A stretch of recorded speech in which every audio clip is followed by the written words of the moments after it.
Harrison Ford. Everybody, Kimmel announced, his voice carrying that familiar mix of enthusiasm and calculated charm. Now, I have to ask you about something that's been making headlines lately. There's been quite a bit of discussion about your comments regarding method acting and the younger generation of actors. Ford's expression shifted immediately. His jaw tightened almost imperceptibly as he leaned back in his chair. I'm here to talk about my work, Jimmy, not to participate in manufactured controversies. Kimmel's smile faltered for just a moment before returning in full force. Come on, Harrison. You said in a recent interview that today's actors are too precious and need to toughen up. That's created quite a stir in Hollywood circles. The veteran actor's eyes narrowed. That's not exactly what I said, and you know it. But I suppose accuracy isn't really your concern, is it? The audience sensed the tension building. What had started as playful banter was quickly turning into something more serious. Kimmel, perhaps sensing an opportunity for viral content, pushed forward despite the warning signs. Well, help me understand, then, Kimmel continued, his tone taking on a slightly mocking edge, because it sounds like you have some pretty strong opinions about how things were better back in the good old days of Hollywood. Ford's patience was visibly wearing thin. Jimmy, I've been doing this for over 50 years. I've worked with everyone from Steven Spielberg to Ridley Scott. When I share my perspective on the craft, it comes from experience, not nostalgia. Sure, Kimmel nodded, though his expression suggested disbelief.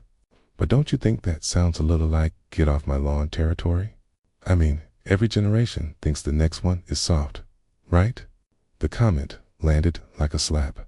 Ford's face darkened, and for a moment, the studio fell uncomfortably silent. The legendary actor who had faced space pirates and Nazis on screen was now staring down a late-night host who had clearly crossed a line. Are you suggesting I'm some kind of bitter old man? Ford asked, his voice dangerously calm. Kimmel, either unaware of the danger or committed to the bit, pressed on.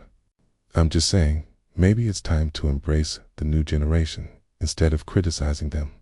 These young actors are doing incredible work. They're more diverse, more socially conscious.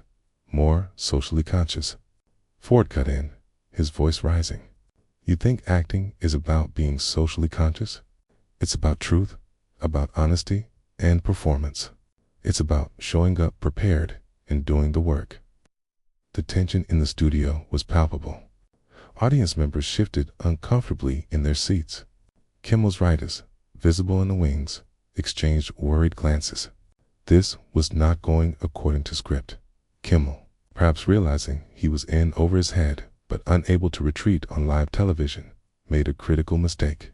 Well, Harrison, with all due respect, maybe the problem isn't with the new generation. Maybe it's with the old guard being unable to adapt to change. The words hung in the air like a challenge.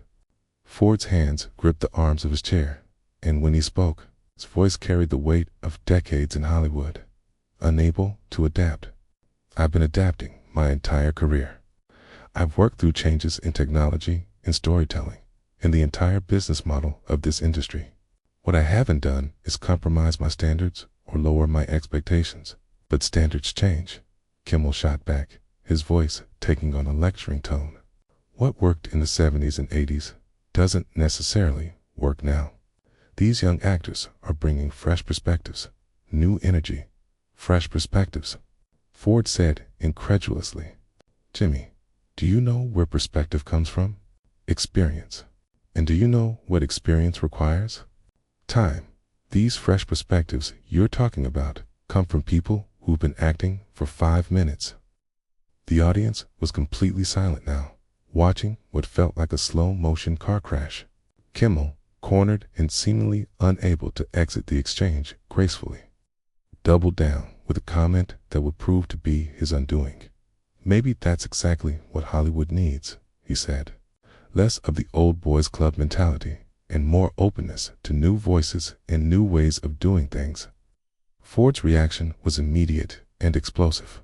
He stood up abruptly, his chair rolling backward. Old Boys Club. His voice boomed across the studio. You think that's what this is about? The audience collectively held its breath as Ford loomed over Kimmel, who suddenly looked much smaller behind his desk. The veteran actor's face was flushed with anger. T's hands clenched at his sides. This was no longer a playful, late-night interview. It was a confrontation between two men with fundamentally different views of respect and professionalism.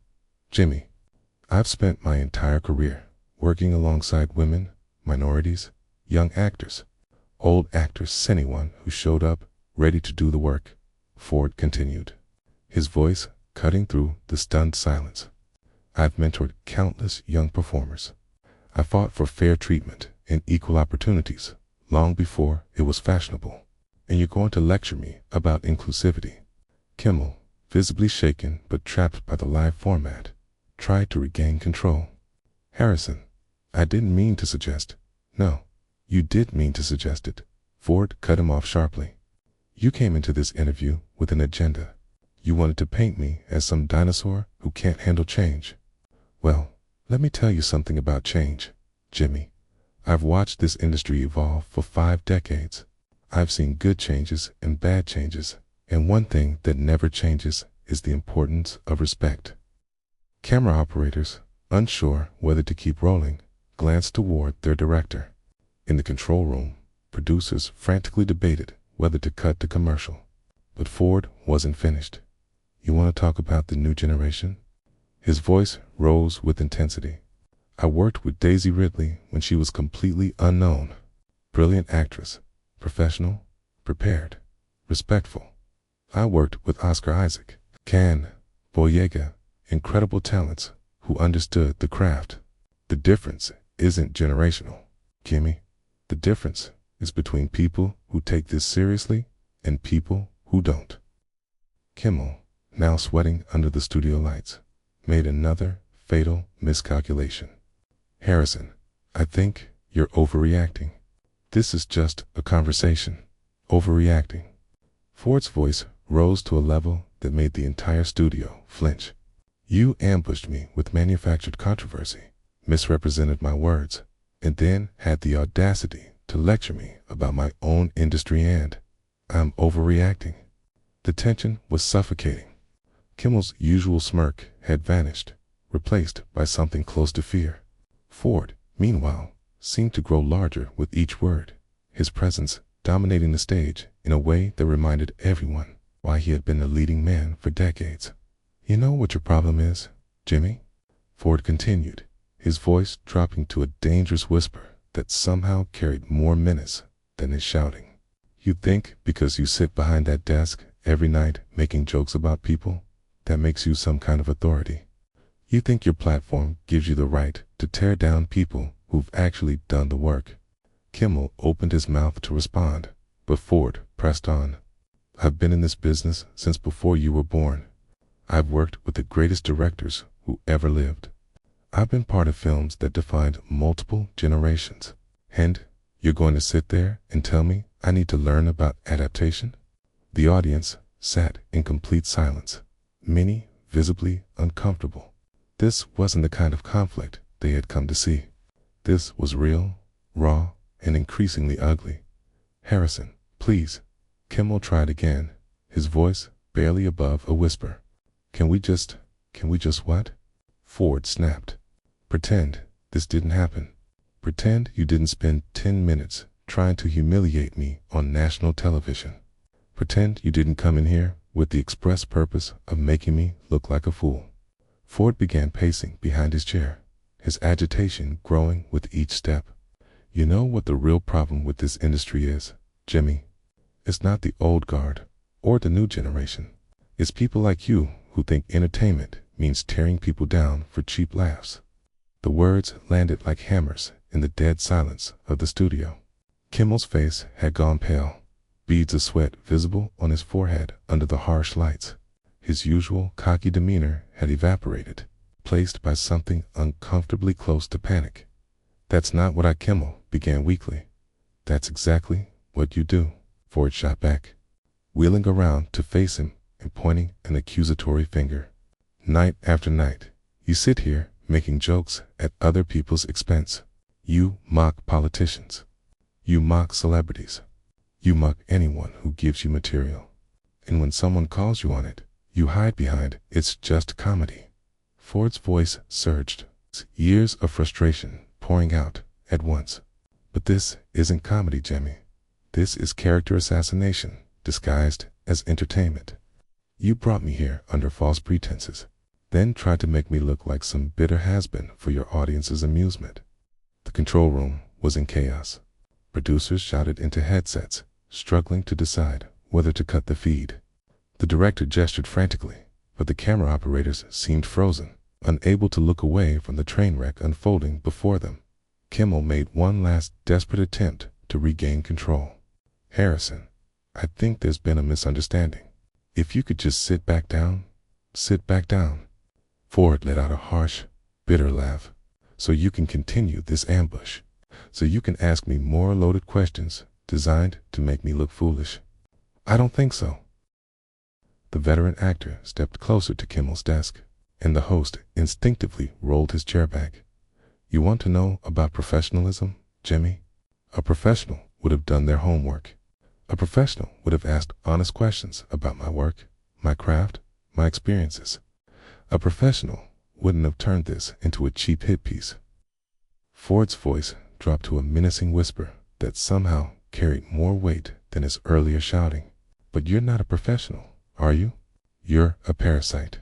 You feed off other people's accomplishments and failures for your own gain." The audience was completely silent, now some visibly uncomfortable, others transfixed by the raw emotion on display. This wasn't sanitized, pre-planned television drama. This was real conflict between two powerful personalities. And it was ugly. "I've been gracious to this show before," Ford continued, pacing with growing agitation. "I've come on here, played along with your bits, laughed at your jokes even when they weren't funny. I showed you respect because that's what professionals do. But respect is a two-way street, and you just burned that bridge." Kimmel's mouth opened and closed, but no words came out. He looked like a man who had finally realized he was in over his head, that he had picked a fight with someone far more formidable than he'd expected. "You know what the saddest part is?" Ford stopped pacing and fixed Kimmel with a stare that could have melted steel. "You had an opportunity. You had one of the last living legends of Hollywood sitting right there, ready to share stories, insights, experiences your audience would never hear anywhere else. And instead, you chose to turn it into a circus." Ford shook his head in disgust. "I've worked with the greatest entertainers who ever lived. Johnny Carson, who understood his job was to make his guests look good. Dick Cavett, who asked intelligent questions because he was genuinely curious. Real professionals who understood that the guest is not the enemy." The comparison was devastating, and everyone in the studio knew it. Kimmel looked like he wanted to disappear into his chair, his usual smugness completely gone. "But you," Ford's voice rose again, "you're not fit to shine their shoes. You're a petty little man who gets his kicks from trying to embarrass people who are better than you." The words hung in the air like an executioner's axe.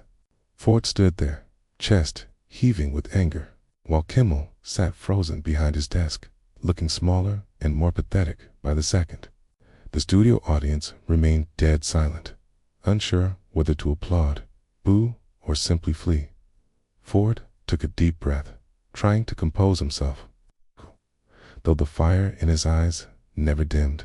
When he spoke again, his voice was controlled, carrying absolute finality. "You know what, Jimmy? I've wasted enough of my time here." Ford removed his microphone with deliberate, measured movements. "I came here as a courtesy to promote my work and maybe share some stories with your audience. But I won't sit here and be insulted by someone who mistakes cynicism for wit."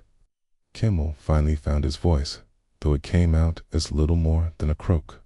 "Harrison, please don't leave. We can work this out. Work this out." Ford laughed sharply, without humor.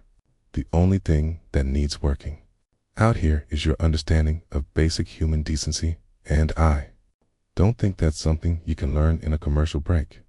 He placed a microphone on the coffee table with a decisive click that echoed through the silent studio. I've been in this business for over 50 years, and I've never walked off a set, but there's a first time for everything. Ford straightened his jacket and looked directly into the main camera, his voice carrying the authority of someone who had commanded screens for decades. To the people watching at home, I apologize that you had to witness this. You deserved better entertainment than watching a grown man try to tear down someone for sport. He turned back to Kimmel one final time, his expression a mix of disappointment and disgust. And Jimmy, when you're sitting here tomorrow night making jokes about this, remember one thing. I didn't storm off because I couldn't handle criticism. I left because I have standards. The studio was so quiet you could hear the hum of the cameras. Ford began walking toward the exit, his footsteps echoing through the cavernous space.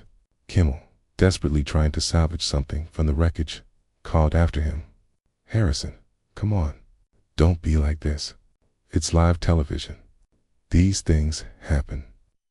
Ford stopped at the edge of the stage and turned slowly, his face a mask of controlled fury. These things happen. No, Jimmy, these things don't just happen. You made them happen. You planned this ambush. You executed it poorly. And now you want to act like it was some kind of accident. The legendary actor's voice rose one final time, carrying across the studio with the force of someone who had spent decades projecting to the back rows of theaters. You want to know the difference between old Hollywood and the new? In old Hollywood, we had something called class. We treated each other with respect, even when we disagreed. We understood this business was built on collaboration, not destruction. Ford's eyes swept across the stunned audience before returning to Kimmel. But you wouldn't understand that, would you? Because you've never created anything meaningful. You've never built anything lasting. You just tear down what others have built and call it entertainment. With that devastating final blow, Ford turned and walked off the stage with the dignity of a man who had just delivered the performance of his lifetime. The sound of his footsteps faded as he disappeared into the wings, leaving behind a studio full of people who had just witnessed something unprecedented. Kimmel sat behind his desk, his face a mixture of shock, embarrassment, and barely contained panic. His hands shook slightly as he reached for his water glass, his usual composure completely shattered. The audience remained silent, many looking as stunned as their host. Finally, after what felt like an eternity, Kimmel cleared his throat and attempted to address the camera. Well, that was Harrison Ford, everybody. His voice cracked slightly. We're going to take a quick break, and when we come back, but there was no coming back from this. As the show cut to commercial, the damage was already spreading across social media like wildfire. Within minutes, clips of the confrontation were trending worldwide, viewers taking sides in what many were calling the most dramatic late-night television moment in decades. The incident dominated headlines for weeks, with industry insiders praising Ford's stance while questioning Kimmel's tactics. Ratings for the show plummeted as sponsors distanced themselves from the controversy. Ford, meanwhile, received an outpouring of support from colleagues who had long admired his professionalism and integrity. In the end, the confrontation served as a stark reminder that in an industry built on respect and collaboration, there are still consequences for those who choose to tear others down for cheap entertainment.